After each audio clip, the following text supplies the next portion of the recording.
আমরা আমাদের সন্তানকে পড়াতে পারছি না, বাপ মাইকে কিছু করতে পারছি না। আমাদের একটা সুযোগ দেন, আমরা পরিশ্রম করে খাবো, আমাদের মেধা প্রয়োগ করে খাবো। আমাদের এইভাবে ঘুরিয়ে মৃত্যুর মুখে পতিত করবেন না। আমরা কেউ বেশি আসি নাই। দ্বিতীয় কথা হচ্ছে, আমরা কারো বাধা মানে পাতা বাহাত যেটা বলে, কারো প্লেটের খাবার কেড়ে নেওয়ার জন্য আসি নাই। আমরা কাউকে ক্ষমতায় থেকে নামানোর জন্য আসি নাই। আমরা কাউকে ক্ষমতায় বসানোর জন্য আসি নাই।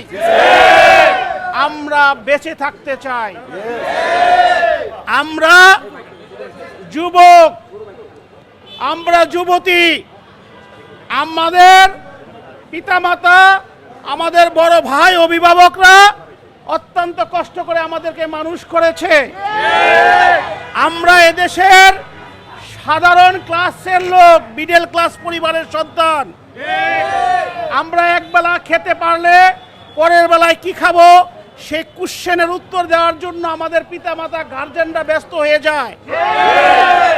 আমরা কুরবানির সময় ভাগ্যে জুটলে গরুর মাংস খাই, আর সারা বছর যেটাকে আপনারা ফার্মের মুরগি বলে আখ্যায়িত করেন সেইটা মাঝে মধ্যে আমাদের দু একটু টুকরা জুটে। আর আমাদের বাবারা, আমাদের মায়েরা ওই যে ফার্মের মুরগি ঠ্যাং খায়, তারা পুরা মাংসটা পায় না। আমরা ল পাস করেছি অত্যাধিক কষ্ট করে, সংসারে কাজ করে, ঢাকায় টিউশনি করে, মেসে থেকে অনেকবার খেয়েছি, অনেকবার খাই নাই। আমরা রিটেন পরীক্ষা না শুধু এলএলবি এলএলএম পাস করেছি। আমাদেরকে এখানে যাদেরকে দেখছেন, আমি ব্যারিস্টার, অনেক কষ্ট করে হয়েছি। অনেকের স্বপ্ন থাকলে হয় নাই, পারিবারিক সে ক্যাপাসিটি আমাদের নাই।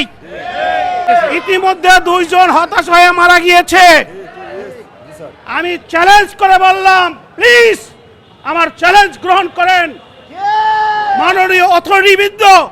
আমি একজন না একাধিক দেখাবো যারা 50-এর উপরে পেয়েছিল, আপনারা তাদেরকে পাস দেন নাই। আবার 47-এর নিচে অনেককে পাস দিয়েছেন। রিটেন পরীক্ষায় এমসিকিউ পাস করেছি, ল পাস করেছি। ভাইবা নিবেন আপনারা। আপনারা যদি মনে করেন আপনারা ভাইবা আমাদের কোয়ালিফাই মনে করবেন না, বাদ দিয়ে দিবেন, কিন্তু ভাইবা নিচ্ছেন না। আমরা তো কারো শত্রু না, আমরা তো কোনো রাজনৈতিক ব্যানারে এখানে আসি নাই। আমি ছোট্ট একটি মানুষ, 3 মাসের অধিক আপনাদের সাথে মামলা লড়েছি। আমি উকিল হব, ক্লায়েন্ট মামলা আসবে, তারা স্যাটিসফাই হয়ে টাকা দিবে। আমারও তো সরকার বেতন দিবে না, আমারও তো বেনিফিট দিবে না। এই বার কাউন্সিল থেকে তো আমাকে টাকা দিবে না, বরং বার কাউন্সিল আমার কাছ থেকে টাকা নিবে, বার অ্যাসোসিয়েশনগুলো আমার কাছ থেকে টাকা নিবে। টাকা না দিলে আমার লাল দাগ মেরে দিবে। তাহলে আমাদেরকে দিচ্ছেন না কেন? আপনারা যদি দেশের জন্য কাজ করেন, মানুষের জন্য কাজ করেন, তাহলে আমি ল পাস করেছি, এমসিকিউ পাস করেছি, রিটেন পাস করেছি, ভাইবা দিতে দিচ্ছেন না কেন? কেন ডিলে? আপনাদেরকে শুধু মনে করে দেই, কাউকে অবহেলা করবেন না। আমরা আমাদের সন্তানকে পড়াতে পারছি না, বাপ মাইকে কিছু করতে পারছি না।